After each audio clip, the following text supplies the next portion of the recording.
this video, I will guide you through the steps on how to back up your iPhone. Please watch the video in its entirety to ensure you have all the information you need. To back up all of your iCloud data on your iPhone, including apps, photos, contacts, emails, and accounts, follow these steps. Open the Settings app on your iPhone. Tap on your Apple ID at the top of the screen. Select iCloud. Enable the apps you want to back up using iCloud.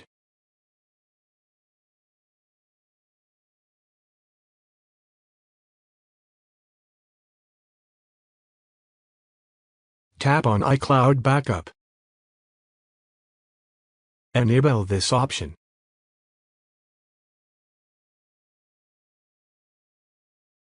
Tap on Backup now. This will back up all of your data to iCloud, including your photos, contacts, and other important information.